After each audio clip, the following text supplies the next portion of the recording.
under paragraph 21A.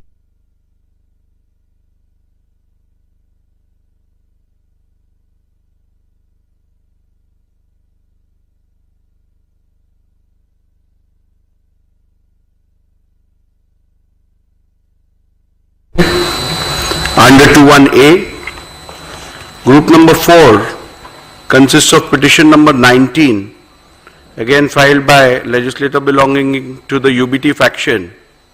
Under 21B, challenging the defiance of whip with regards to the speaker's election. Group number 6 consists of petition number 21, again filed by legislator belonging to the UBT faction under 21B with regards to defiance of whip for the confidence motion. Group number 5 consists of petition number 22 to 24, which has been filed by legislator belonging to the Shinde faction under 21A and 21B. Group 2 consists of petition number 17, which has been filed against certain independents and members belonging to other parties under 2 subclause 2. So we shall, before I proceed with the judgment, pronouncement of the order, I would like to express my sincere gratitude towards the Honorable Supreme Court of India, which has provided an extremely guiding force by way of its order, whereby they have given a direction to the whole adjudication of the issues being decided in the proceedings today. Therefore, I would at the outset express my gratitude towards the Apex Court. At the same time, I would like to express acknowledgement and a big thank you to the staff of the state legislature who have assisted me and the paralegal assistance which I have received from them during the course of the conduct of these proceedings pertaining to disqualification. I would also like to appreciate the cooperation which I have got from counsels appearing on both the sides, and I shall now proceed with the pronouncement of the order. As we are aware that there are certain preliminary issues which are applicable to all the 5 groups out of the 6 groups, and therefore I shall first commence with my ruling on the preliminary issues which concern all the 5 groups. Thereafter, I shall pronounce the operative part of the orders concerning each group and the relevant and important paragraphs pertaining to each group. So we shall commence with group number 1.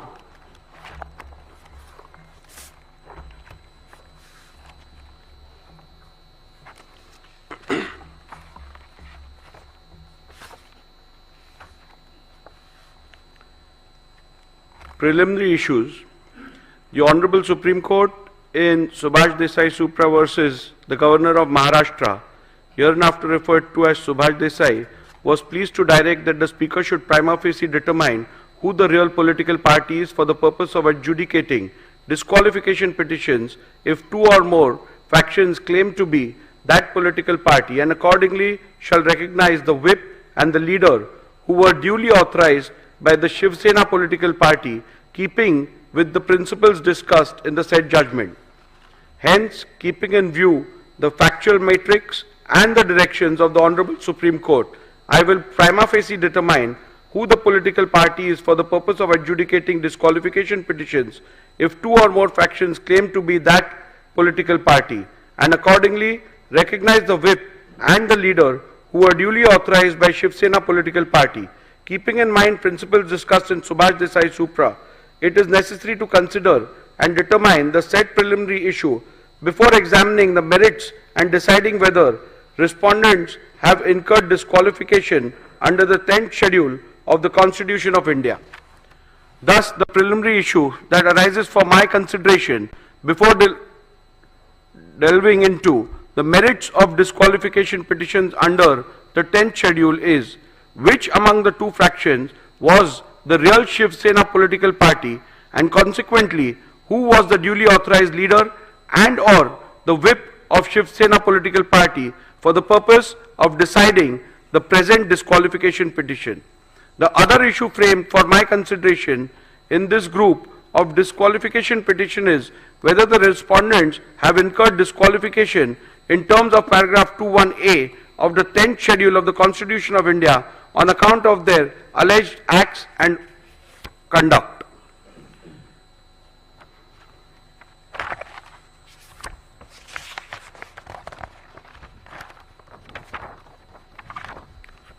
Paragraph 84 deals with the principles which have been laid down by the Honorable Supreme Court. I am not going to read out those are a part of my order. I'll come to paragraph number 85 now. Thus, what emerges from the principles laid down by the Honorable Apex Court in that the question of who the real political party is has to be considered and determined after giving due weightage to 1. The Constitution of Shiv Sena, 2. The leadership structure of the party, and 3. The legislative majority if two or more factions claim to be real political party. The question of who the real political party is hereinafter referred to as the preliminary issue. Since in these proceedings both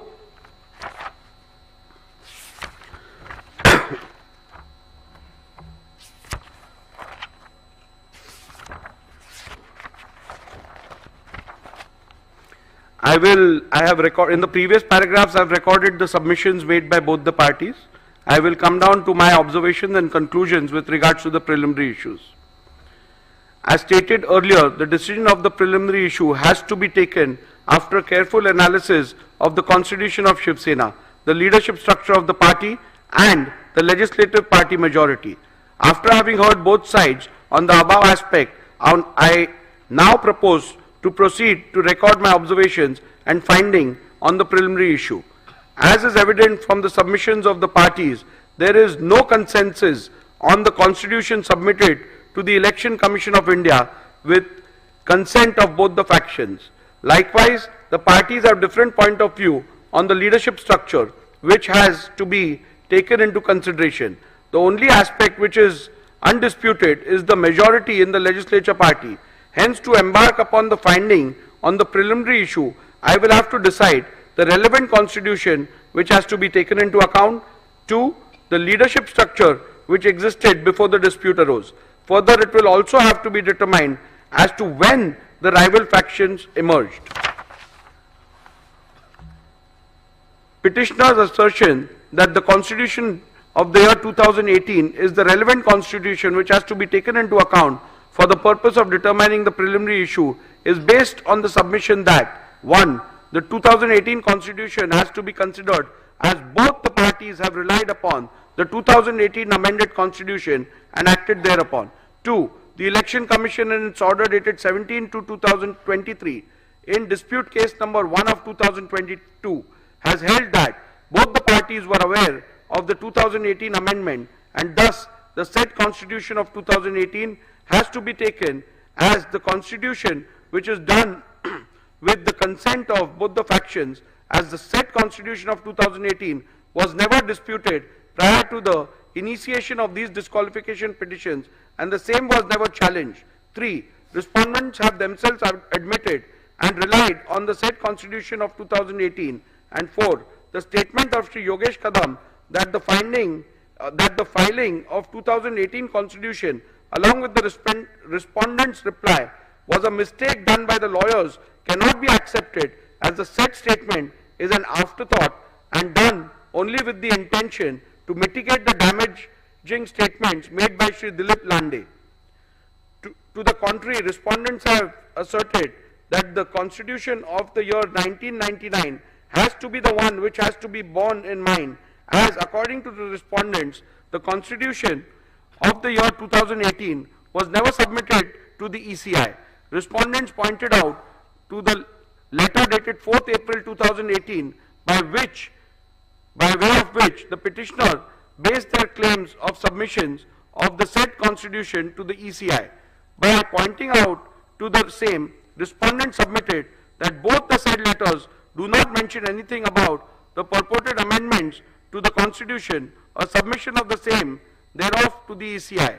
A similar claim was made with respect to the letter dated 27/2/2018 by Shri Uddhav Thackeray in the special leave petition number 3997 of 2022. However, in the said SLP, there was no mention about the existence of any such letter dated 4th April 2018.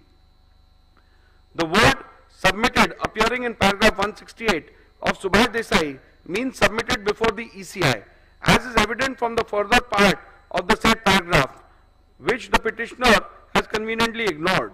The respondents have further submitted that 2018 Constitution has been wrongly annexed as a document. The stand of the respondent on the 2018 Constitution has always been that it is unconstitutional and was secretly manufactured by Shri Uddhav Thackeray in cahoots with Mr. Anil Desai. This stand has been specifically taken in the reply filed by Shri Eknath Shinde before the Honorable Supreme Court in SLP number 3997 of 2023, way back on 16/3/2023, much before filing of the replies before the Speaker in August 2023. Further, even the additional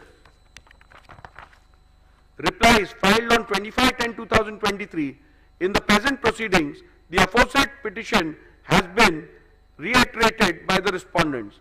After having considered the submissions advanced by both the parties on the question as to which is the relevant constitution for the purpose of determination of the preliminary issue, I have come to the following conclusion. A. As per the Honorable Apex Court, if both the factions have submitted different versions of the constitution of the party, then in that case, what has to be taken into account is the constitution which was submitted to the ECI with the consent of both parties before the rival factions emerged. Before recording further conclusions, I find it imperative to reiterate that pursuant to the initiation of these disqualifications, the Maharashtra Legislature Secretariat had vide letter dated 7 June 2023 requested the Office of the Election Commission of India to provide a copy of the party constitution / memorandum / rules and regulations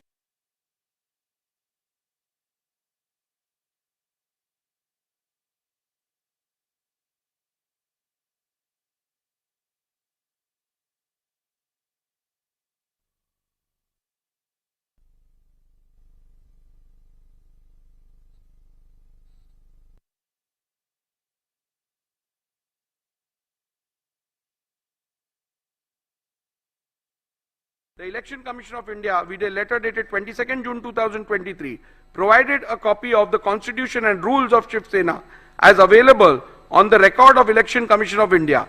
Further, with respect to amendments, if any, to the said Constitution of the party, the Election Commission requested the Legislature Secretariat to refer to the order dated 17 February 2023, passed by the ECI in dispute case number 1 of 2022. Having perused the same, it has to be noted that the copy of the Constitution of Shiv Sena provided by the ECI does not bear any date or year, but as per the ECI, that which is provided vide the reply is the only Constitution of Shiv Sena available on the record of the ECI. Further, with respect to the amendments, if any, to the said Constitution, the Election Commission, vide its order dated 17 February 2023, has held in paragraph 132 4b that the amended Constitution of 2018 is not on the record of the Commission. Thus, the petitioner's submission that the Constitution of the year 2018 has to be taken into account cannot be accepted, as I am bound to follow the directions of the Honorable Apex Court in Subhash Desai Supra, and accordingly take into account the Constitution which the Election Commission has provided. In my jurisdiction under the 10th schedule of the Constitution of India, I cannot delve into any other factor while deciding which is the relevant Constitution. as prima facie, it is evident from the records of the ECI that the 1999 constitution is the one which was submitted to the ECI by the Shiv Sena before rival factions emerged. Further, it is also necessary to mention that the petitioner's submission that the constitution of the year 2018 was submitted to the ECI by referring to the letter dated 4th April 2018 cannot be accepted. A bare perusal of the said letter dated 4th April 2018, by way of which the petitioner based their claim of submission of the said constitution to the ECI, does not bear any content which shows that an amended constitution was submitted to the ECI. The said letter only refers to the election held and the results thereof and nothing more. Further, on closer examination of the special leave petition filed by Mr. Uddhav Thackeray before the Honorable Supreme Court challenging the ECI decision SLP number 3997 of 2022, I find that exactly same claim has been made about the letter dated 27/2/2018, and there is no mention about the new letter of 4th April 2018. Accordingly, said letter of 2/7/2018 is on the website of the Election Commission of India. However, there is no document relating to the constitution annexed to it.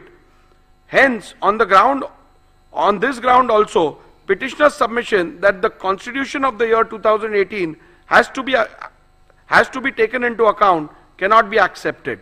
Petitioner's submission that submitted before the speaker, petitioner's submission that into inverted submitted before the speaker would mean into inverted annexed by the petitioner and the respondents in their respective petitions and replies thereto cannot be accepted, as there is a clear provision under the 1986 rule where the leader has to submit the party constitution. Rule 3 subclause 1 subclause B of 1986 rule mandates that the leader into inverted shall furnish into inverted a copy of the rules and regulations, whether known as such or as constitution or any other name, of the political party concerned. Further, Rule 3 subclause 4 contemplates that whenever any change takes place in the information furnished by the leader of the legislature party under Rule 3 subclause 1, he shall as soon as may be thereafter, and in any case within 30 days from the date on which such change has taken place, or within such further period as the speaker may for sufficient cause allow, furnish in writing information to the speaker with respect to such change. Thus, the submission of constitution before the speaker has to mean submission under Rule 3 of 1986 rules. However, till date, Shiv Sena has not submitted any constitution on the record of the speakers of the speaker under the said Rule 3.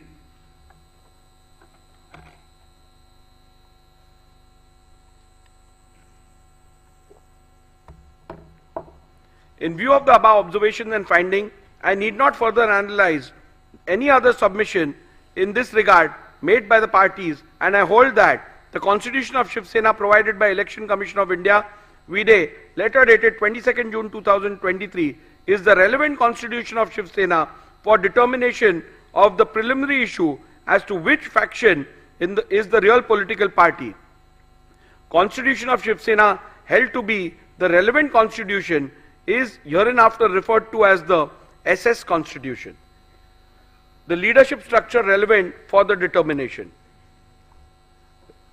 Learned Senior Advocate Mr. Kamath's submission that the leadership structure which is relevant for the purpose of deciding the preliminary issue is the leadership structure which is reflected in the communication dated 27 February 2018 and 4th April 2018 made to the Election Commission of India pursuant to the elections held on 23rd January 2018 is based on the petitioner's submission recorded in paragraph 89A to G herein above.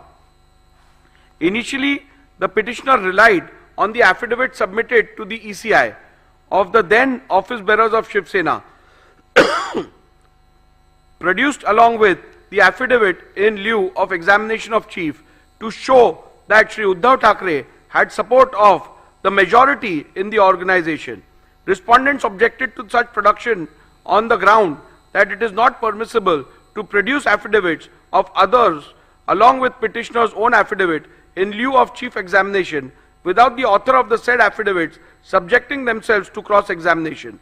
In any event, during the arguments, Mr. Kamath did not rely on these affidavits and limited his submissions to the 2018 leadership structure as available on the ECI website.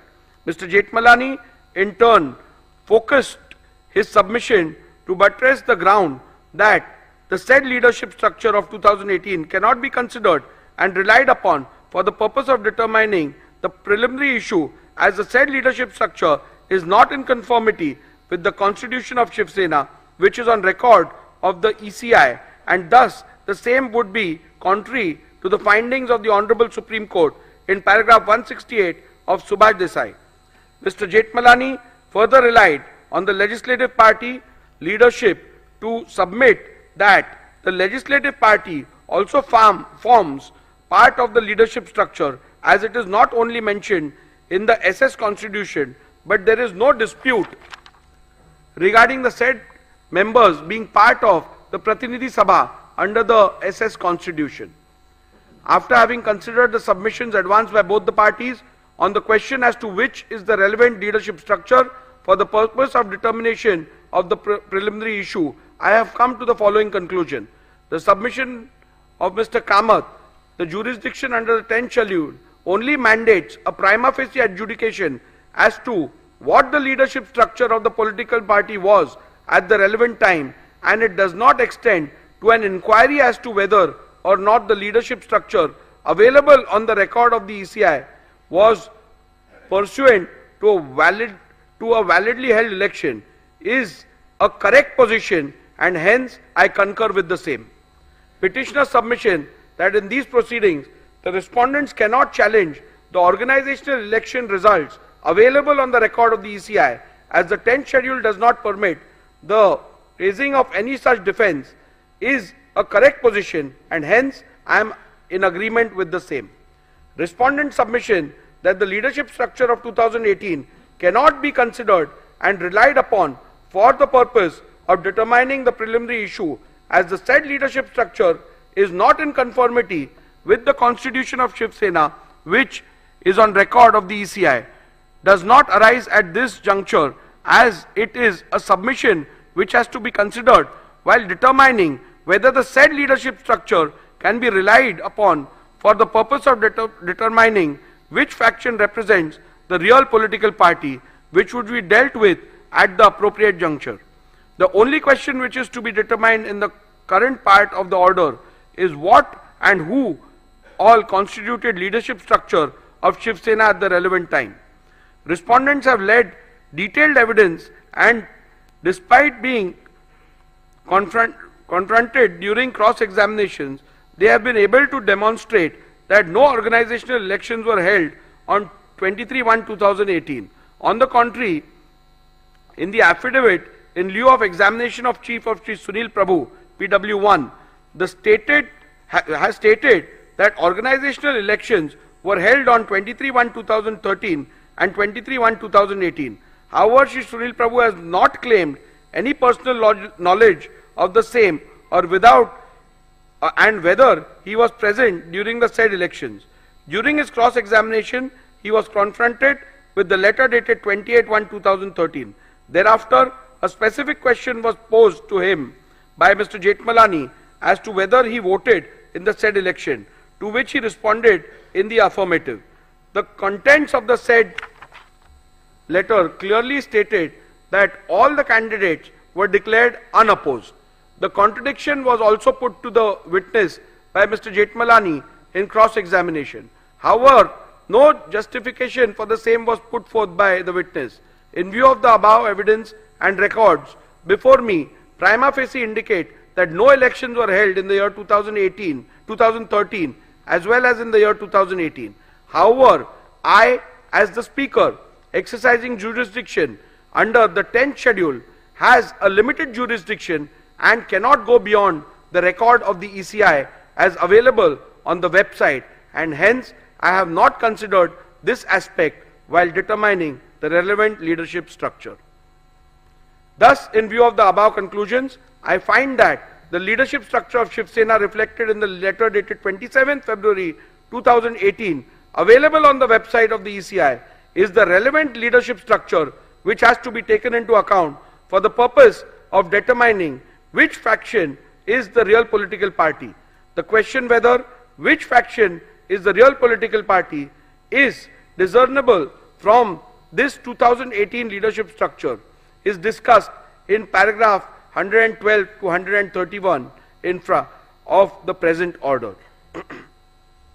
The leadership structure so determined as the relevant leadership structure for the purpose of these disqualification petitions are hereinafter referred to as the 2018 leadership structure.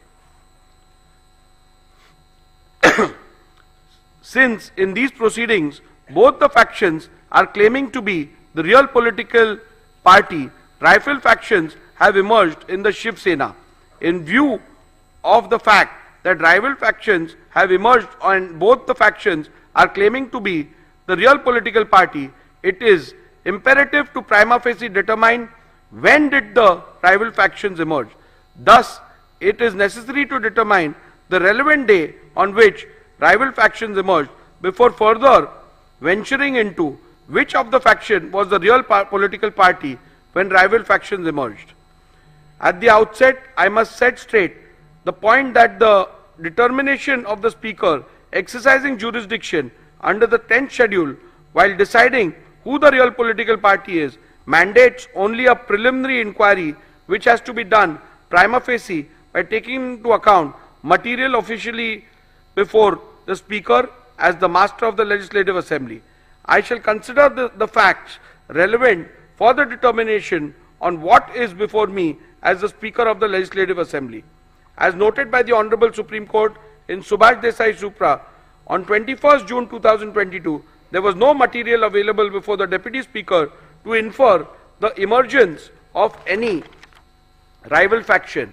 However, after taking on record the resolution dated 21st June 2022 passed by the SSLP, disputed by the respondents, the very next day the then Deputy Speaker received a resolution disputed by the petitioner dated 21st June 2022, received by the then Deputy Speaker on 22nd June 2022, contrary to the resolution dated 21st June 2022. Thus, from this fact alone, it is evident that there emerged two factions of the Shiv Sena from 21st June 2022 itself, but the same came to be officially on record of the office of the Speaker and or Legislative Secretariat on 22nd June 2022.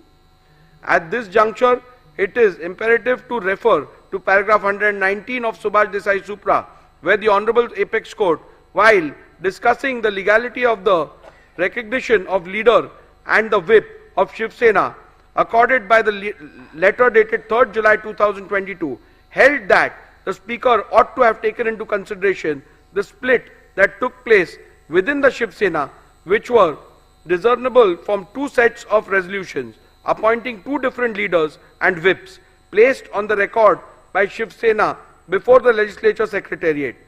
This paragraph into bracket 119 read with Honorable Apex Court's findings recorded by the Honorable Apex Court in paragraph 157 of Subhash Desai Supra makes it clear that the law laid down by the Honorable Supreme Court is that in view of the deletion of paragraph 3 of the 10th schedule, when rival factions emerge as a result of rift/split in the party, the Speaker has to necessarily find which faction is the real political party while recognizing leader and the whip of the party.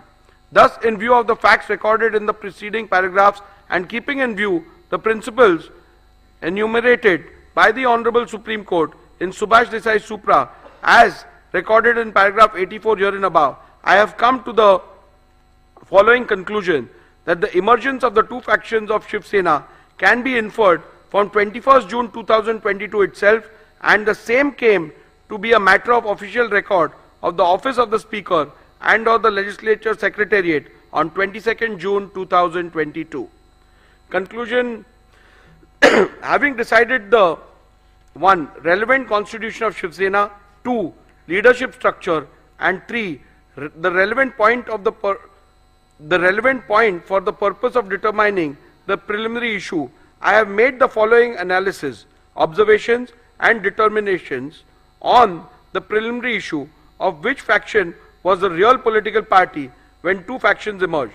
For the purpose of analyzing, discussing, and determining the issue, the faction of the petitioner is hereinafter referred to as UBT faction, and likewise the respondent's faction is referred to as the Shinde faction. The applicability of the test of aims and objectives. I am not going into the details of reading the applicability of the test of aims and objectives, because as you are aware that in accordance with the directions of the Apex Court and otherwise, the Speaker is not required to get into the political thicket with regards to the aims and objectives of a political party. So I am restricting it to pronouncement, and you can have a look at it once you apply for the certified copy.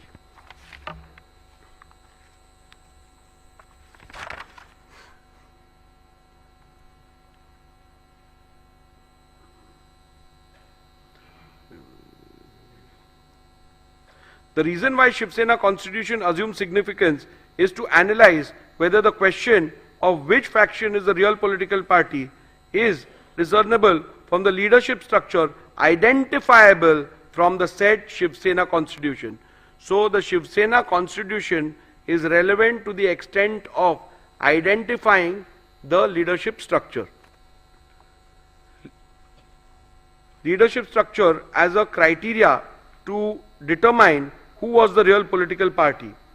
As I have already held which is the relevant constitution and the leadership structure of the Shiv Sena to be taken into account for deciding the preliminary issue, I now have to see whether the relevant leadership structure read with the SS constitution provides answers to the question which faction is the real political party, and consequently determine the same.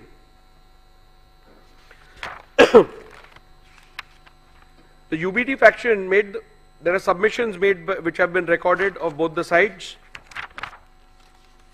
which are at paragraph 113 and 114 of my order. In view of the above recorded submissions of the parties, there emerges two further questions: whether 2018 leadership structure is in conformity with the constitution of Shiv Sena. Number two, whether will all the Paksha Pramukh whether will of the Paksha Pramukh and or majority leaders in the 2018 leadership structure could be said to be synonymous with the will of the political party. So we further have to derive get answers to two more questions. The primary one being whether 2018 leadership structure is in conformity as provided by the constitution, and number two, whether the will of the Paksha Pramukh and or majority of the leaders reflects the will of the political party. As there are contrasting submissions on the question, it is necessary to peruse the SS constitution and the 2018 leadership structure and then record a finding as to whether the 2018 leadership structure is in conformity with the constitution of the Shiv Sena.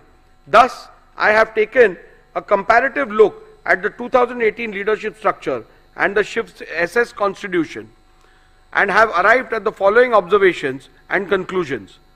A. 2018 leadership structure mentions Shiv Sena Paksha Pramukh into bracket president as the highest office of the SSPP. However, in the SS constitution, the highest office of the Shiv Sena political party is Shiv Sena Pramukh, but the said constitution distinguishes highest office and the highest authority and provides that Rashtriya Karyakarni is the highest authority whose decision shall be final. Shiv Sena SS Constitution provides that the members of the Rashtriya Karyakarni shall be called as Shiv Sena leaders and provides for a total number of 19 members, out of which 14 are to be elected by the Pratinidhi Sabha and the rest of the 5 members are to be appointed by Shiv Sena Pramukh. However, the 2018 leader structure envisages only 13 members in the Rashtriya Karyakarni, out of which 19 are to be elected and the remaining 4 are to be appointed. SS Constitution provides for a total number of 21 deputy leaders, out of which 17 are to be elected by the Pratinidhi Sabha and the rest of the 4 members are to be appointed by Shiv Sena Pramukh. However, the 2018 leaders structure envisages 33 deputy leaders, out of which 21 are to be elected and the remaining 12 are to be appointed. The 2018 leadership structure provides for 3 categories of office bearers, vis-a-vis Secretary, Samanvayak and Sanghatak. However, the constitution of Shiv Sena provides for 3 categories of office bearers, vis-a-vis President, Sarchitnis, General Secretary, Koshadhyaksha, Treasurer. From the observation recorded in the preceding paragraphs, it is evident that the 2018 leadership structure is not at all in conformity with the constitution of Shiv Sena. In view of this finding alone, it could very well be concluded that the 2018 leadership structure, which is not in conformity with the constitution of Shiv Sena, cannot be taken as the yardstick to determine which faction was the real political party at the relevant point of time. In view of the same, I have come to the conclusion that the 2018 leadership structure read with the SS Constitution does not provide a reliable outcome and or answer the question which faction is the real political party, and hence cannot be relied upon to determine the said preliminary issue. Nevertheless, I am inclined to look at the second question regarding paragraph 115 herein above, where will of the Paksha Pramukh and or majority leaders in the 2018 leadership structure could be said to be synonymous with the will of the political party, so as to not leave any stone unturned in arriving at a decision. The determination of this question arises out of the alternate submissions made by the UBT faction that the 2018 leadership structure has to be taken ex facie, and the determination of which faction was the real political party has to be solely based on the said leadership structure without a comparison of the said structure with the leadership structure provided for in the constitution of the Shiv Sena. The said proposition would run counter to the principles laid down by the Honorable Apex Court in Subhash Desai Supra, where it was specifically provided that the leadership structure which has to be taken into consideration while determining the real political party has to be identifiable by the relevant constitution.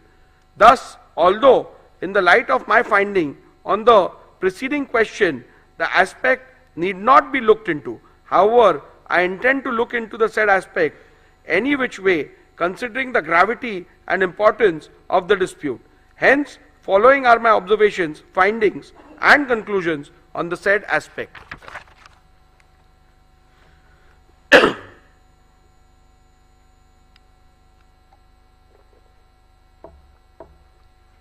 UBT faction has submitted that the decision of the Paksha Pramukh is synonymous with the will of the political party, and thus if there is a rift in the leadership structure, the decision of the Paksha Pramukh constitutes the will of the political party.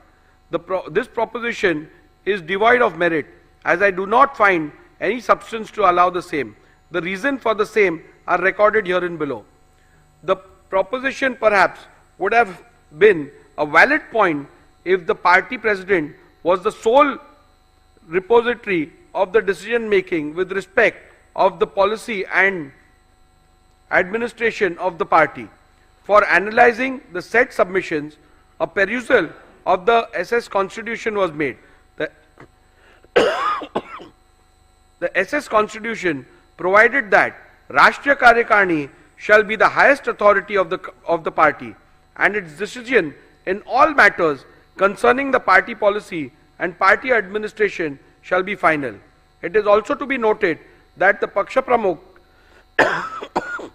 is only a presiding member of the said highest authority in the party and in no way is the sole repository of decision making in the party. Thus, in view of the same, the submission that the decision and or the will of the Paksha Pramukh is synonymous with the will of the political party cannot be accepted. It would be appropriate to note that the SS Constitution does not even have a post called Paksha Pramukh. However, it was argued by the UBT faction that the nomenclature difference in the 2018 leadership structure and the SS Constitution is not a relevant factor for the purpose of deciding the preliminary issue. Even though I have held in paragraph 117 that 2000 leadership structure is not at all in conformity with SS Constitution, I shall consider this submission. The Constitution of Shiv Sena provides for Shiv Sena Pramukh. The submission of the petitioner that Shiv Sena Pramukh mentioned in the SS Constitution is the same post of Shiv Sena Paksha Pramukh termed in the 2018 leadership structure. By relying on the powers of Shiv Sena Pramukh, it was argued by the UBT faction that he is the authority under the party constitution vested with the powers to remove any member of the party. Thus, it was further argued that an authority who is vested with such power of removal reflects the will of political party with respect to removal of members from and for anti-party activities. However, a complete reading of the said provision in the party constitution reveals that the said submission is factually wrong. The said provision in relation to the powers of Shiv Sena Pramukh clearly provides that such a power is not absolute and it has to be exercised in consultation with the Rashtriya Karyakarani. Further, it has to be noted that such a power is only available to the Shiv Sena Pramukh for the purpose of removal of members mentioned in Article 8, Schedule B of the said Constitution. The said schedule does not deal with leaders of the party. Leaders of the party is given under Schedule A of the said article. Thus, Shiv Sena Pramukh does not have any power to remove any leader of the party. Thus, the submission of the petitioner that Shri Uddhav Thackeray, vide letter dated 30/6/2022, had removed Shri Eknath Shinde from the post of Shiv Sena leader cannot be accepted, as such power are not vested with the party president. Hence, on this ground also, the submission that the decision and or the will of the Paksha Pramukh is synonymous with the will of the political party cannot be accepted. If this proposition is accepted, then in a situation where the party president, who is also a legislator, itself defects, then he could simply escape the wrath of the 10th schedule by pleading that his decision is the will of the party. Further, if this proposition is to be accepted, it would mean that no member can ever voice concern against the party president, and the party president might possibly be able to seek disqualification against any member who questions his credibility. This would run contrary to the concept of intra-party dissent. In view of the clear and unequivocal finding of the Honorable Supreme Court at paragraph 183 to 190 of Subhash Desai, I will be falling foul of the judgment of the Honorable Supreme Court in Kyoto Holohan, wherein the constitutional validity of the 10th schedule was itself upheld on the grounds that it is not an anti-dissent law if this proposition is accepted. I shall now proceed to consider whether the will of the majority leaders in the 2018 leadership structure is synonymous with the will of the political party. An alternate submission was made that even if the Paksha Pramukh is not accepted as the repository of the will of the political party, the decision of the leadership structure has to be construed as synonymous with the will of the political party. This proposition is also devoid of merit, and I do not find any substance in it for following reasons. In a circumstance where there is no dispute amongst the leaders identifiable by the constitution of a political party, the proposition would have held water. However, the factual matrix of the present matter is different. This is a matter where there is a dispute within the leadership structure itself. It is to be noted that in the present matter, rival factions have emerged in the legislature party, political party, and thus inevitably amongst leaders of the party as well. Thus, it would not be wise to apply this proposition in the present matter.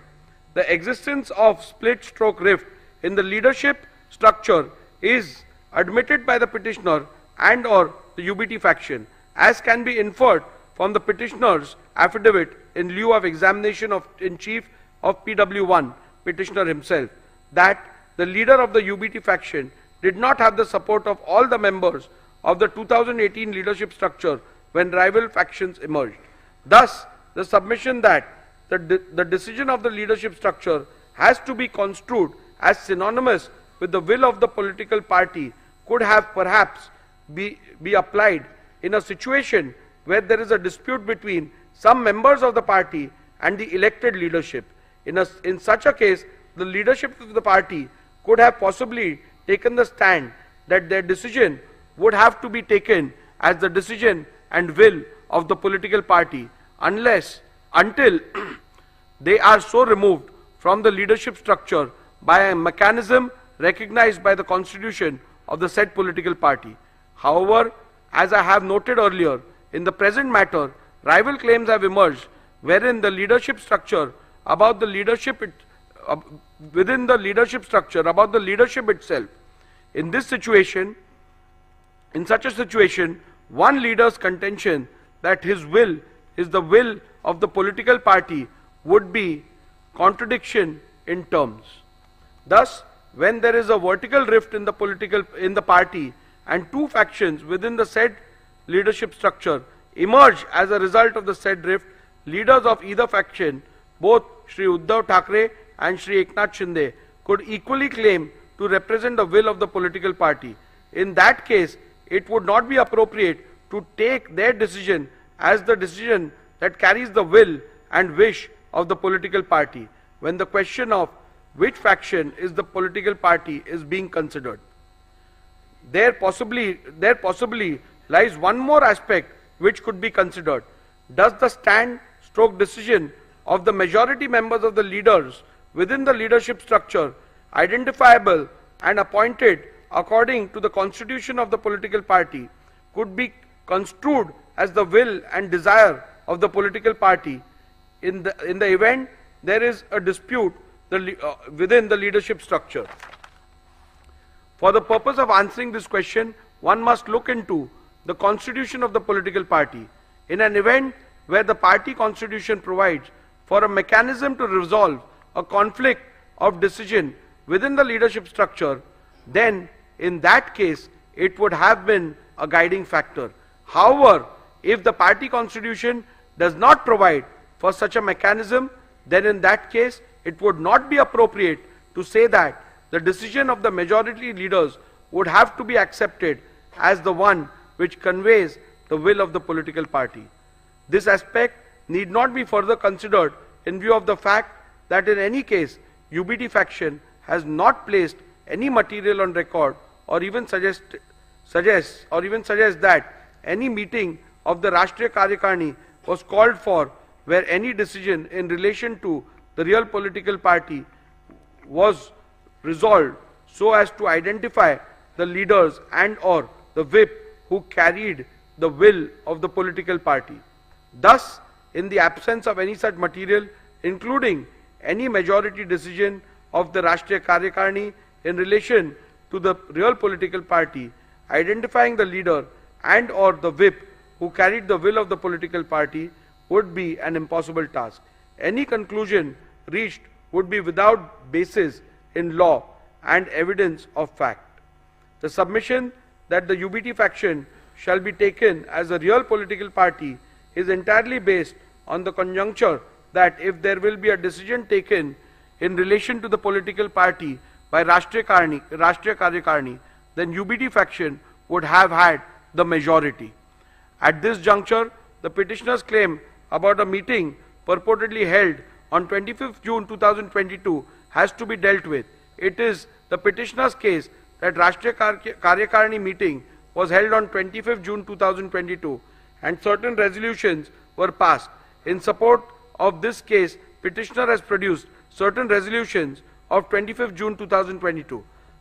Those documents are disputed by respondents. Mr. Jetmalani, learned counsel for respondent, objected to the said documents being considered on the ground that they were forged and fabricated, and demonstrated this before me by showing two separate documents, one annexed by the petitioner Shri Sunil Prabhu to his affidavit in lieu of examination of in chief, and the other set of the same documents which are annexed to the Supreme Court Convenience Compilation Volume 2.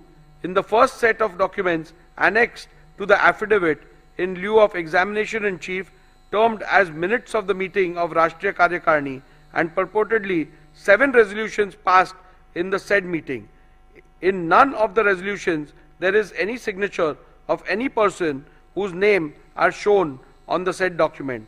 Only on page 105 of Sri Sunil Prabhu's affidavit in lieu of examination in chief, there is a sole signature of Sri Vinayak Raut, who is shown as Shiv Sena secretary. The perusal of the said document shows that the meeting was termed as Rashtriya Karyakarni. In the second set of documents, which are annexed to the Supreme Court Convenience Compilation Volume 2, the resolutions are shown on different pages, and they are not part of any minutes which was annexed to the affidavit in lieu of examination in chief of Sri Sunil Prabhu. These resolutions are shown on the letterhead of Shiv Sena, Rashtriya Karyakarni Baitak into bracket Pratinidhi Sabha. Petitioner relied on these documents to show that 7 resolutions have been passed, but in none of these documents there is even a single signature, save and except for signature of 2 persons. The name mentioned as proposer and seconder are not even members of Rashtriya Karyakarni, like Sri Rahul Shevale, who is not a member of Rashtriya Karyakarni, who has stepped into the witnesses and led evidence that there was no such meeting. The same is the case with Sri Vinayak Raut and Sri Arvind Sawant. They are also not members of the said Rashtriya Karyakarni. The petitioner had claimed that the said meeting was held on 25/6/2022 at Sena Bhavan, whereas Sri Uddhav Thackeray claimed that the said meeting was held through video conference. This has been stated by Uddhav Thackeray in his submission before the Election Commission filed on 9/1/2023. This itself casts a doubt on the authenticity of the documents and holding of any such meeting of either Rashtriya Karyakarni or Pratinidhi Sabha. The petitioner himself is not sure whether it was Rashtriya Karyakarni or Pratinidhi Sabha. Thus, in view of the above said documents, the said documents cannot be permitted to be relied on. Petitioner suggests that a look into how the Shiv Sena settled conflict or decisions within the leadership structure in the past might shed some light into this. However, in the present matter, no such material are placed before me to even suggest such instances which happened in the past, where the majority decision within the leadership structure is taken as the will of the political party. It is to be also noted that the petitioner has neither placed nor provided any material to show that historically the decision of the majority within the leadership structure is taken to be the final decision of the political party whenever there was a conflict of decision within the leadership structure. Thus, for this reason also, it would not be appropriate and correct to accept the proposition that the decision of the majority leaders within the leadership structure would have to be accepted as one which conveys the will of the political party. As a passing note, I must also add that the majority rule possibly could have been applied in a normal situation where there is dissent in respect to some policy and or administrative decision of the party. However, such a simple rule stroke test shall not be applied to determine an essential question in existential question in relation to the political party, such as in the present matter, where which faction is the real political party is required to be determined. Thus, in view of the decisions recorded herein above, I am not inclined to accept submissions of the UBT faction that will of the majority leaders in the 2018 leadership structure is synonymous with the will of the political party. Thus, from paragraph 112 to 128, I have dealt with whether the relevant leadership structure read with the Shiv Sena constitution, SS constitution, provides answer to the question which faction is the real political party. In view of the same, I record my conclusion and finding thereon as under.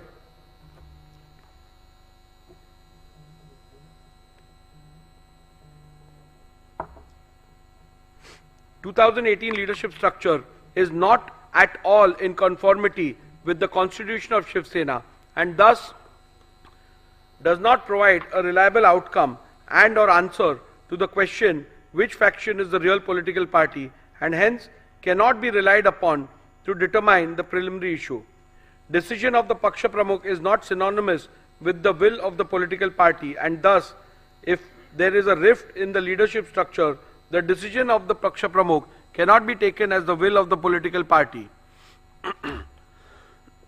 When there is a vertical rift in the horizontal leadership hierarchy of the political party and both the factions within the said leadership structure emerged as a result claim to represent the will of the political party, it would not be appropriate to apply the test of which of the said faction decision carries the will and wish of the political party.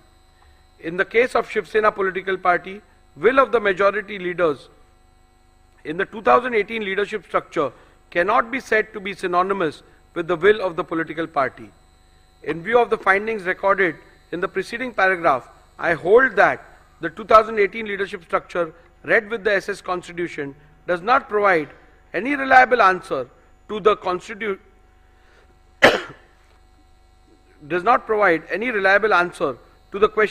which faction is the real political party and consequently the 2018 leadership structure cannot be yardstick to determine which faction is the real political party.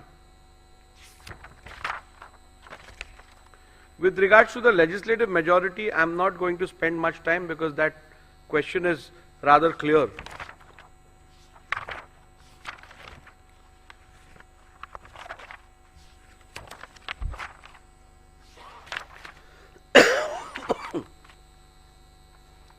In view of the above observations and findings, I hold as follows.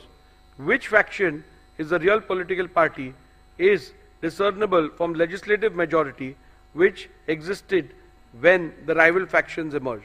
Legislative majority which existed when the rival factions emerged can be discerned and or inferred from 1.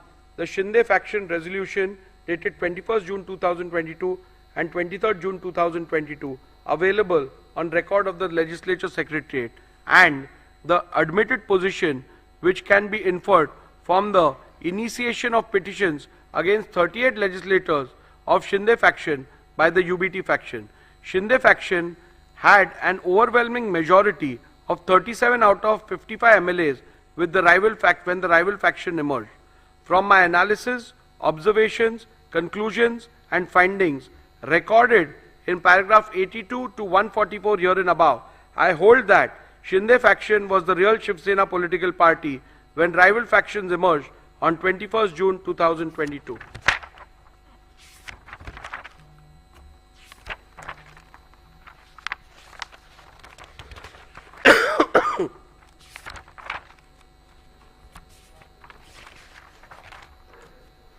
In view of my findings that the Shinde faction was the real political party when the rival faction emerged, and that Shri Sunil Prabhu ceased to be the duly authorized whip from 21st June 2022, I further conclude that Shri Bharat Gogaole was validly appointed as the whip, as that was the reflection of the will of the Shiv Sena political party as on 21st June 2023.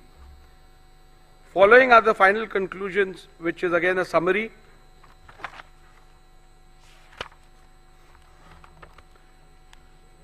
Have the respondents incurred disqualification in terms of paragraph 21A of the 10th schedule of the Constitution on account of their acts, omissions and conduct? I will also read the final conclusion. Following are the final conclusions from the analysis, observations, conclusions, findings and rulings recorded from paragraph 82 to paragraph 158 herein above. I conclude as follows. Shinde faction was the real Shiv Sena political party when the rival factions emerged on 21st June 2022.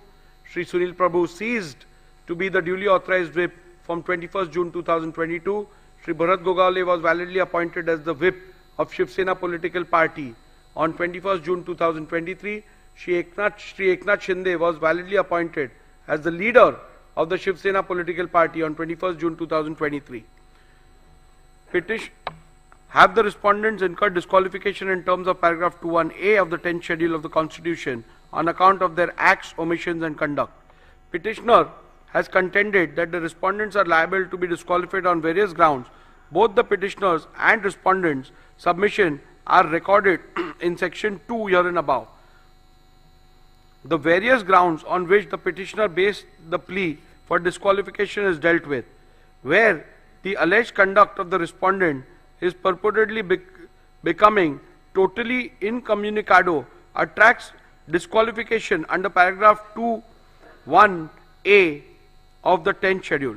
Whether the alleged conduct of the respondents in purportedly becoming totally incommunicado attracts disqualification under paragraph 2 subclause 1 subclause A of the 10th schedule. The first ground on which the petitioner sought disqualification of the respondents is that the respondents became incommunicado. The submission cannot be accepted and the respondents cannot be held to be disqualified on this ground for the following reasons. The ground is a mere allegation, and apart from mere assertion that the respondents have gone incommunicado, the petitioner has not put forth any evidence or material to substantiate it. For instance, the petitioner has not provided any material about who was sought to be contacted and by whom, when such an attempt was made, etc. A mere unsubstantiated statement that the legislators have gone incommunicado cannot even be a ground to attract disqualification under paragraph 21A of the 10th schedule. When rival factions emerge in a political party, especially within the leadership, it is possible for both the factions to allege that the other faction has gone incommunicado. In such a circumstance, especially in the light of the law laid down by the apex court in Subhash Desai Supra, it would not be correct to hold any faction to have incurred disqualification for going incommunicado without first determining which of the faction is the real political party, reflecting the will of the political party. Also, having held that the Shinde faction was the real political party when the rival factions emerged, the submission of the petitioner that the respondents have gone incommunicado ceases to hold any meaning for the purpose of disqualification. On the 20th of June 2022, elections for the Legislative Council were held. In his cross-examination, Shri Sunil Prabhu, PW1, stated that all the MLAs were present for the same. In the face of this evidence, it would not be possible to accept that the legislators had gone incommunicado. Respondents have placed that they have been in touch with the UBT faction. They substantiated it by stating that Shri Milind Narvekar and Shri Ravindra Phatak, MLC, of the UBT faction, had gone to Surat and met Shri Eknath Shinde and other respondents on 21st June 2022 on the instructions of Shri Uddhav Thackeray. This fact was not denied by the petitioner Shri Sunil Prabhu when a suggestion was put to him in the cross-examination.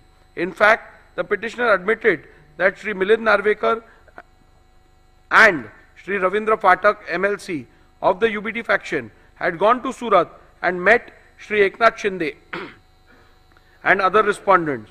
Also, three of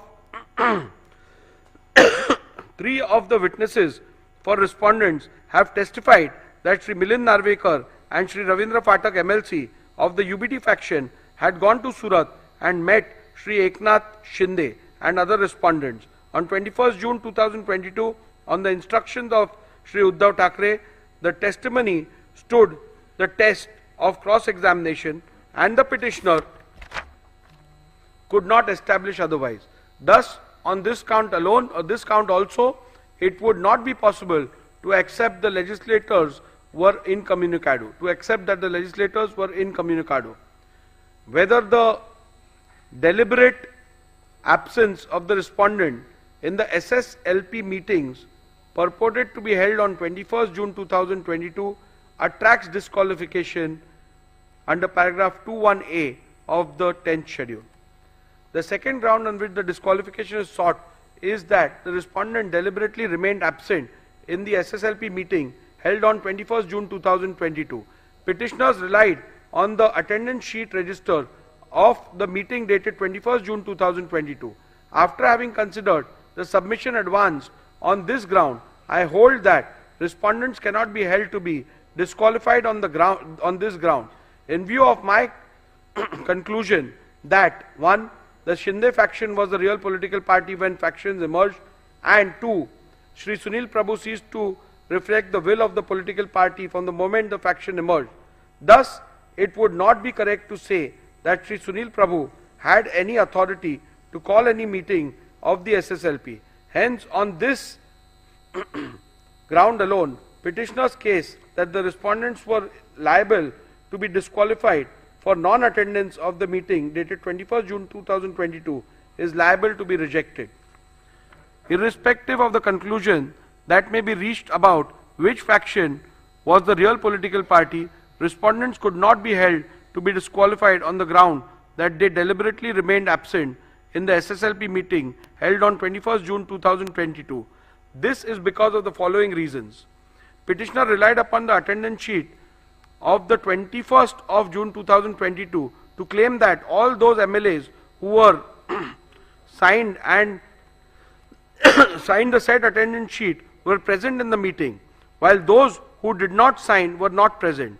Based on this document, the UBT faction claimed that respondents remained deliberately absent. A comparison of the original attendance sheet produced along with the affidavit in lieu of chief examination of the petitioner Shri Sunil Prabhu, PW1, with the copy of the attendance sheet produced and verified as a true copy along with the petition, reveals that the two do not match. There are glaring discrepancies. The copy claimed to be the original of the said attendance sheet has a handwritten date of 21st June 2022, whereas the copy verified as the true copy of the original produced along with the petition does not have it. Further, Shri Sunil Prabhu stated in his cross-examination that the documents relied as the attendance sheet was in fact a register of MLAs to whom the whip of 21st June 2022 was served and received. So, facts show: 1. There are glaring discrepancies in the said attendance sheet. 2. The statements of Shri Sunil Prabhu shows the document relied upon as attendance sheet of MLA present on 21st June 2022 is in fact a register of service and receipt of the whip dated 21st June 2022 of the MLAs. Thus, the said document is unreliable and cannot be taken as proof of non-attendance of respondents in the meeting held on 21st June 2022. Hence, on this count as well, petitioner's case that the respondents are liable to be disqualified for non-attendance of the meeting dated 21st June 2022 has to be rejected. Further, all the respondents have denied the receipt of any whip for attending the meeting on 21st June 2022. Countering this, petitioner Shri Sunil Prabhu, in his affidavit in lieu of examination in chief, stated that the whip for 21st June 2022 meeting was sent via WhatsApp by Shri Manoj Harishchandra Chaugle to Shri Prabhakar Kaye, PA of Shri Eknath Shinde. In the cross-examination of Shri Sunil Prabhu stated that the whip was sent via WhatsApp to all the respondents, who according to him were not traceable. However, petitioner has not offered any statement or any material to even suggest that such WhatsApp messages were sent to other respondents. Thus, the petitioner has failed to establish that whip/notice was served upon the respondents in petition number 2/15, directing them to attend the meeting on 21st June 2022. As to the service of whip on Shri Eknath Shinde, the only material produced by the petitioner is an alleged screenshot of the WhatsApp message sent by one Shri Manoj Harishchandra Chaugle to one Shri Prabhakar Kaye. This does not constitute proof of any notice whip was served upon Shri Eknath Shinde, directing him to attend the meeting on 21st June 2022. Further, a perusal of the aforementioned WhatsApp message allegedly sent to the PA of Shri Eknath Shinde shows that the said message was sent at 12:31 p.m. on 21st June 2022 for a meeting which was allegedly scheduled for 12:30 p.m. Thus, it is abundantly clear that none of the respondents were ever served any notice whip for the alleged meeting dated 21st June 2022. Hence, on this ground alone, also, petitioner's case that the respondents were liable to be disqualified for non-attendance of the meeting dated 21st June 2022 must be rejected. The third ground on which the disqualification of respondent is sought is that the respondents deliberately remained absent in the SSLP meeting held on 22nd June 2022. Petitioner relied on the attendance sheet register of the meeting dated 22nd June 2022. After having considered the rival submissions, I hold that respondents cannot be held to be disqualified on this ground in view of my conclusion that 1. The Shinde faction was the real political party when rival factions emerged. 2. Shri Sunil Prabhu ceased to reflect the will of the political party from the moment rival factions emerged. Thus, it would not be correct to say that Shri Sunil Prabhu had any authority to call any meeting of the SSLP. Hence, on this ground alone, petitioner's case that the respondents were liable to be disqualified for non-attendance of the meeting dated 22nd June 2022 must be rejected. Again, even if I was to take different view about which faction was the real political party, still the respondents could not have been held disqualified on the grounds that respondent deliberately remained absent in the SSLP meeting held on 22nd June 2022 for the following reasons. I am unable to accept the petitioner's submission that non-attendance of the SSLP meeting would make the respondents liable to be disqualified under paragraph 2, 1A of the 10th schedule. I am of the view that non-attendance of party meetings, including legislature party meetings, would not attract disqualification under paragraph 2, 1A of the 10th schedule of the Constitution. Such an action cannot indicate that the members have voluntarily given up his membership of the political party. Not attending party meeting and voicing a difference of opinion outside the house are matters between the members and his party and have nothing to do with clause 2(1)(a) of the 10th schedule. Non-attendance of the meeting can at the most be termed as an act of dissent within the party. If viewed as a form of expression, it would be protected by freedom of speech and expression, which includes dissent and is not only an integral part of fundamental rights under Article 14, 19 and 21 of the Constitution, but is an aspect of the basic structure of the Constitution also. Therefore, even if the alleged non-attendance is seen as an expression of dissatisfaction, it cannot be treated as conduct attracting disqualification within the purview of paragraph 21A of the 10th schedule. Further, I find the, the petitioner's reliance on Shriman Bayasaheb Patil versus Karnataka Legislative Assembly 2020 2 SCC 595 is misplaced, as in that matter the disqualification was not only on the grounds of non-attendance of a party meeting but was found to attract disqualification when considered with the surrounding circumstances, such as non-attendance of the assembly session along with non-attendance of meetings. Petitioner relied upon the attendance sheet of the 22nd June 2022 to claim that all those MLAs who had signed the said attendance sheet were present in the meeting, while those who did not sign were not present. Based on this document, UBD faction claimed that respondents remained deliberately absent. A comparison of the original attendance sheet produced along with the affidavit in lieu of chief examination of the petitioner Shri Sunil Prabhu PW1 with the copy of the attendance sheet produced and verified as a true copy along with the petition reveals that the two do not match. There are glaring discrepancies. The copy claimed to be the original of the said attendance sheet has a handwritten portion on top in which it is not which is not present in the copy annexed to the petition, verified as the true copy of the original.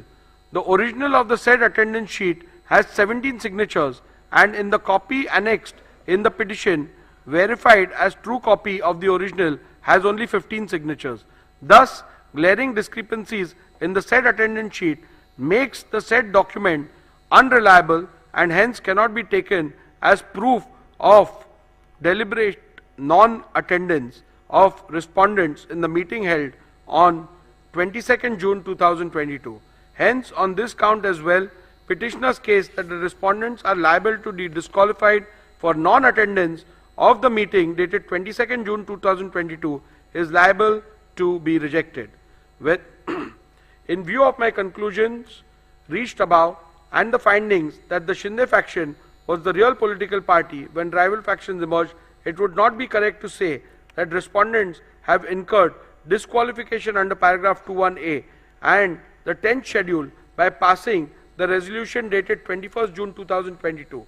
Hence, on this ground alone, petitioner's case that the respondents are liable to be disqualified for passing the resolution dated 21st June 2022 must be rejected.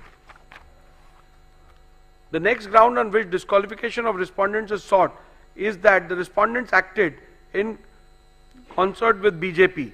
This ground is a mere allegation, and apart from the mere statement that the respondents have acted in concert with the BJP, the petitioner has not provided any material to substantiate the same. Thus, a bald, unsustained statement that the legislators have acted in concert with the BJP cannot be a ground to attract disqualification under paragraph 21A of the 10th schedule. The next ground on which the petitioner seeks the respondents' disqualification is that they made anti-party, anti-coalition statements. Again, this ground is a mere allegation, and apart from a mere statement that the respondents have made anti-party, anti-coalition statements, the petitioner has not provided any material to substantiate the same. Newspaper/media reports relied on the petitioner cannot be taken as conclusive evidence of anti-party activities. It can at the most only be only considered hearsay. Thus, a mere unsubstantiated statement cannot be ground to attract disqualification under paragraph 21A of the 10th schedule. In conclusion, I would like to make some observations about dissent, indiscipline, and what acts as indiscipline would attract disqualification under the 10th schedule. If some member or members in a given case go overboard and make some statements or do some acts which may be considered indiscipline, it would be for political party to deal with them appropriately. Looking at the degree and gravity of the indiscipline, the concerned member may be censored, admonished or reprimanded or given a mere extreme punishment such as suspension or expulsion from the party as may be warranted by party rules. The 10th schedule is not intended as a device to be used for imposing intra-party discipline, much less for administering the party. No party leadership can use the provisions of the 10th schedule as a deterrent to stifle the collective dissent of large number of members by threatening them with disqualification under the 10th schedule. In a given case, when a tussle for leadership arises between leaders in a political party, the elected members, as indeed the common party workers, usually cannot remain mute onlookers. They are compelled to choose sides. Wherever whatever else may be the consequences of this action or inaction, the parties cannot expect that the high office of the speaker can be used to eradicate opposition or quell dissent in party ranks by employing the mechanism of the 10th schedule. In any case, the speaker has no role to play in this game of political tussle between warring party leaders. The speaker merely goes to the letter of the law and the spirit behind introduction of penal consequences in the 10th schedule, which in my considered view is to preserve the democratic foundations of the legislature or the parliament. I must keep in mind this object underlying the 10th schedule and ensure that the dispute falls within the provisions of paragraph 21A and B, and that his powers are not sought to be invoked with ulterior motives for party gain. In view of my conclusions and findings recorded herein above, petition number 1 to 16 of 2022 are hereby dismissed.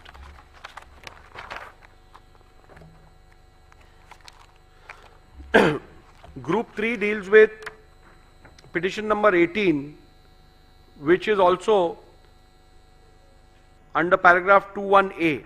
So I am only reading the operative part because the preliminary issues, the ruling will be the same on that. So I'll go to the operative part of it. You can deal with the judgment order with regards to the other aspects. Yeah. In view of my conclusion and findings recorded herein above, petition number 18 of 2022 is hereby dismissed.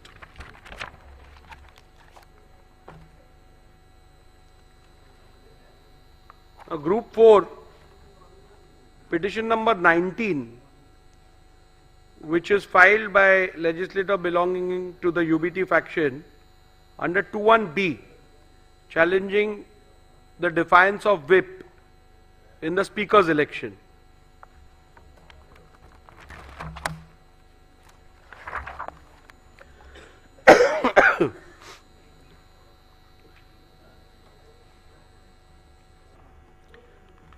Petitioner has contended that the respondents are liable to be disqualified on various grounds. Both the petitioners and respondents' submission are recorded in section 2 herein above. However, the prayer for disqualification in the present petition is restricted to the alleged violation of whip dated 2nd July, allegedly issued by the petitioner in respect of the election of the speaker held on 3rd July 2022. Other averments are all repetitions of submissions in petition number 1 to 16 and petition number 18 of 2022. Thus, my finding thereof may be read and referred to in respect of the averments under paragraph 2, subclause 1, subclause A of the 10th schedule. Thus, the only ground on which the petitioner sought disqualification of respondent is that the respondent has violated the whip dated 2nd July, allegedly issued by the petitioner in respect of election of the speaker held on 3rd July 2022. This submission cannot be accepted and the respondents cannot be held to be disqualified in view of my conclusion in respect of the real political party that the Shinde faction was the real political party when the rival faction emerged, and Sri Sunil Prabhu ceased to reflect the will of the political party from the moment rival factions emerged. Thus, it would not be correct to say that Sri Sunil Prabhu has any authority to issue any whip on 2nd June 2022. Hence, on this ground alone, petitioner's case that the respondents are liable to be disqualified for violation of whip dated 2nd July 2022 must be rejected. Irrespective of any conclusion that may be reached about which faction was the real political party, respondents could not be held to be disqualified on the ground that they violated the whip dated 2nd July 2022. This is because of the reasons recorded herein below. The petitioner has failed to prove the service of whip dated 2nd July 2022. Petitioner Shri Sunil Prabhu PW1 in his affidavit in lieu of examination in chief deposed that the whips dated 2nd July 2022 were sent by email to the email address of the respondents. He stated that Shri Vijay Joshi, an employee working in the Shiv Sena Vidhimandal Karyalay, Vidhan Bhavan, was instructed to send the whip. He further deposed that 2 whips dated 2nd July 2022 were sent by Shri Vijay Joshi to the respondents in disqualification petition number 19 and 21 of 2022. We did 3 emails dated 2nd July 2022. The said emails were produced along with the affidavit in lieu of evidence in chief. He further stated that email addresses of the respondents were taken from the email addresses mentioned in the official list of members of Maharashtra Legislative Assembly 2023 or as mentioned in a list furnished by the advocates for the respondents. We did the email dated 21st September 2023.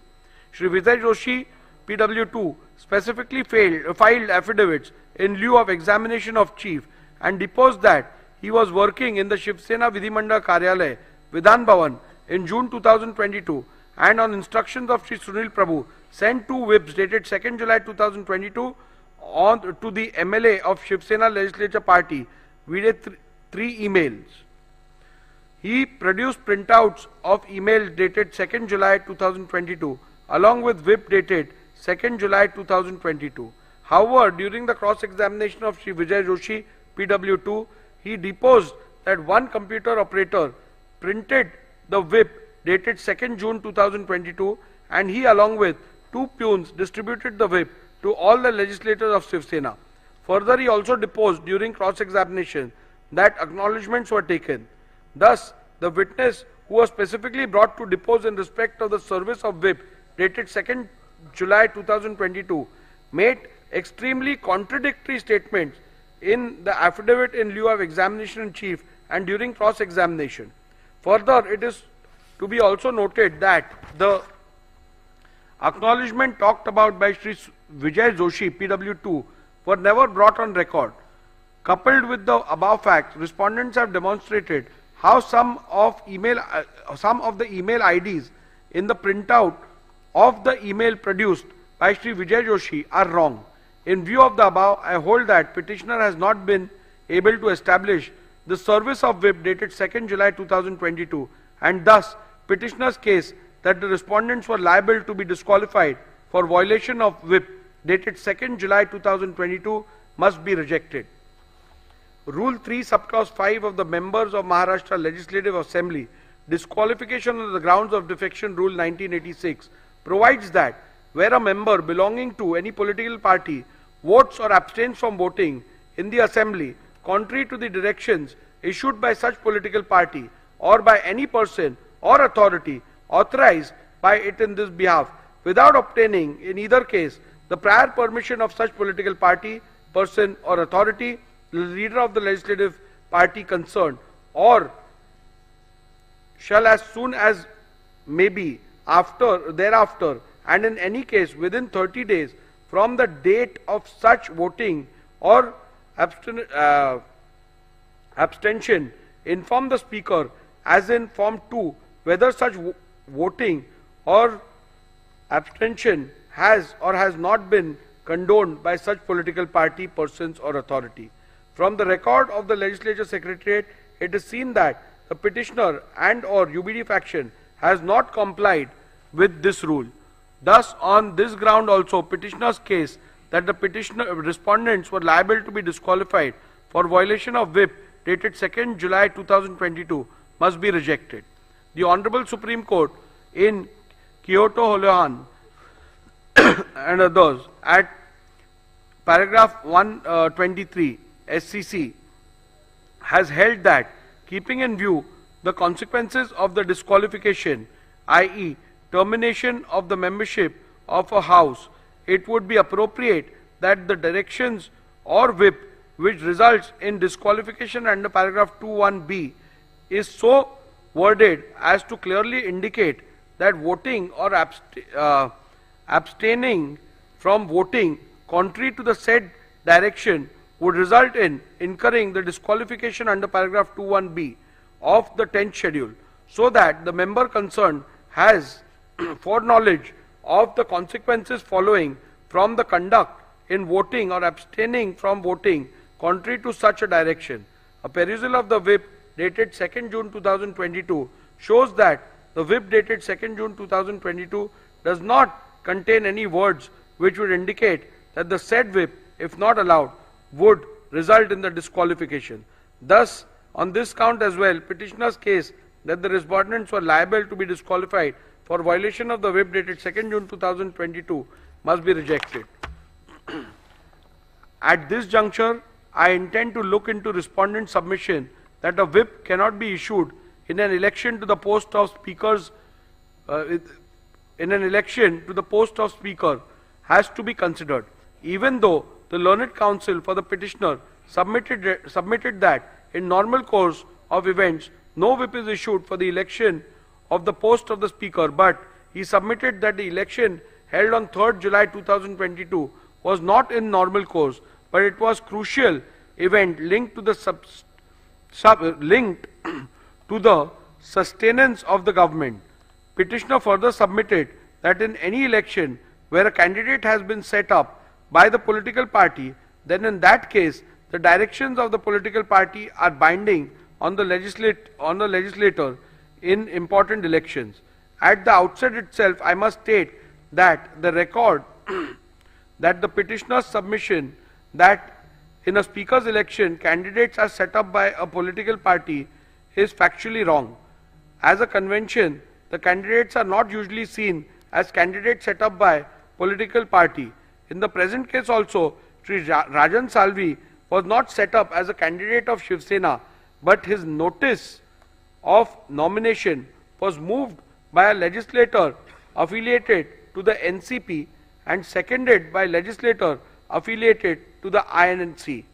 This clearly indicates that candidates for the election of speaker are not set up by political parties. In view of the same, the petitioner's own submission, a whip could not have been issued in the election of a speaker as the candidate was not set up by any political party. In view of my conclusions and findings recorded herein above, petition number 19 of 2022 is hereby dismissed.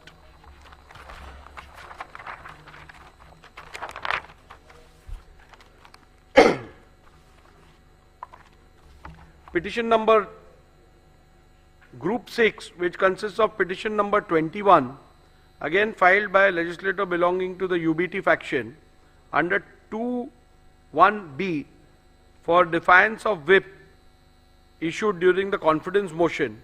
I will only read the operative part and you can refer to the judgment for the details. The preliminary issue has already been decided in the previous orders, so that will apply to this as well. In view of my conclusions and findings recorded herein above, petition number 21 of 2022 is hereby dismissed.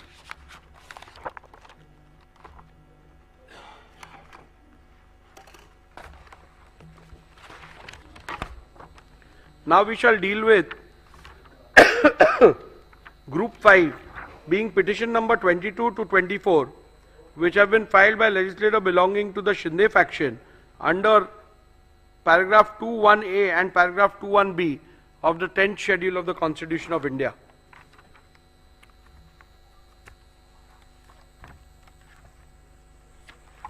Again, here I am not dealing with the preliminary issue which has already been ruled in the previous order. So I will directly go.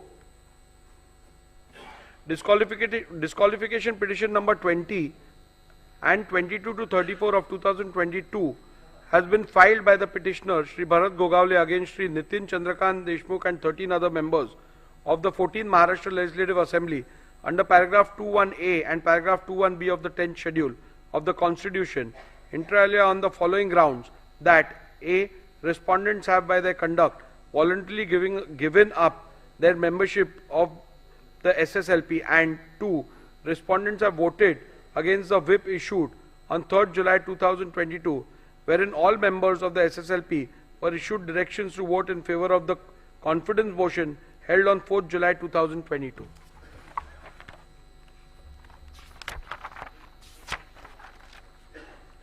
I'll straight away go to my analysis, observations and findings.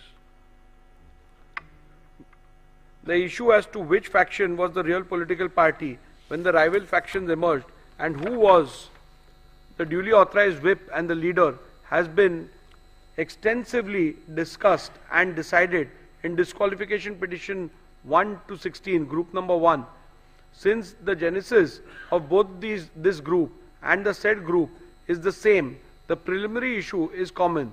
Thus, the said decision on preliminary issue decided in disqualification petition number 1 to 16 of 2022 be read as the decision hereunder. Petitioner has contended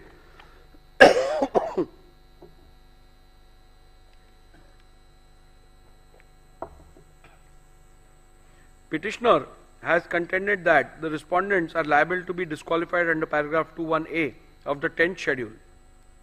This submission cannot be accepted and the respondents cannot be held to be disqualified on the grounds for the reasons that this ground is a mere allegation, and apart from mere assertion that the respondents have voluntarily given up the membership of SSLP, the petitioner has not put forth any evidence or material to substantiate it.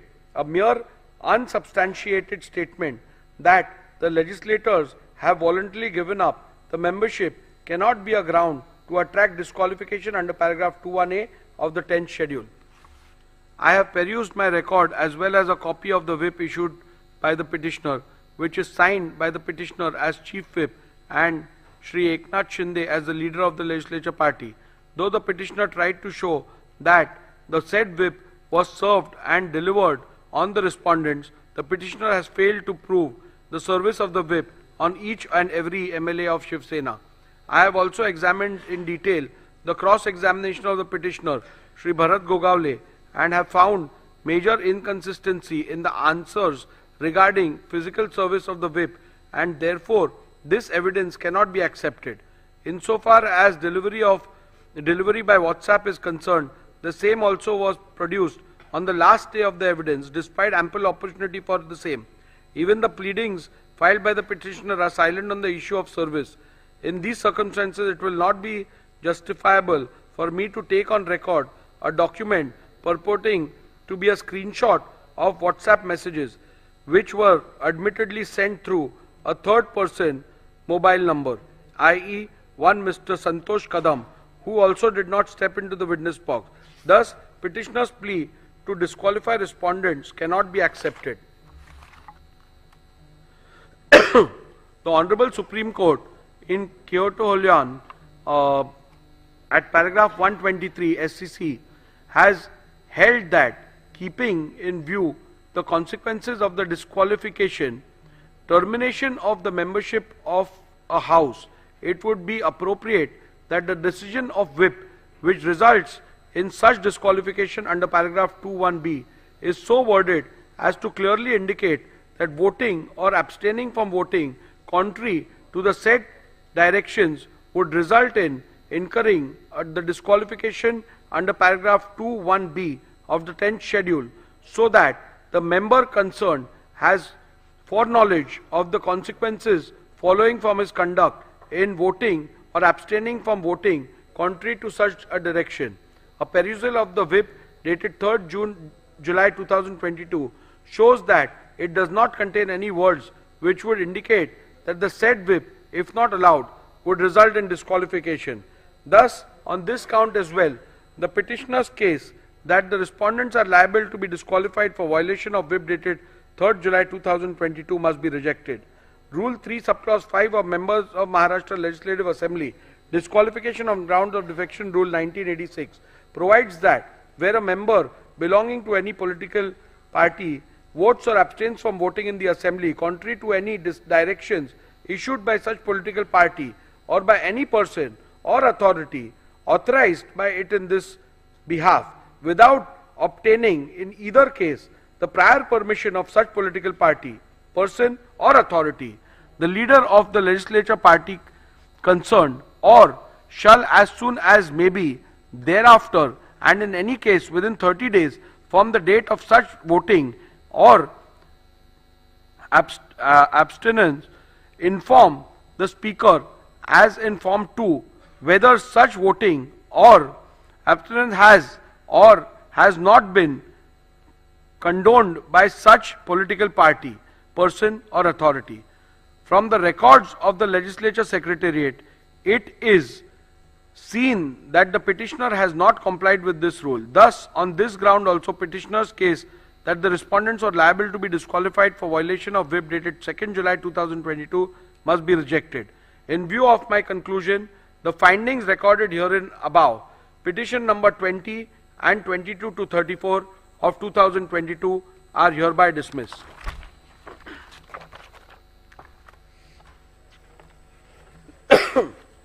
Group 2, petition number 17 against 2 independent MLAs and 1 Mr. Bachchu Kadu of PJP party. The same are dismissed.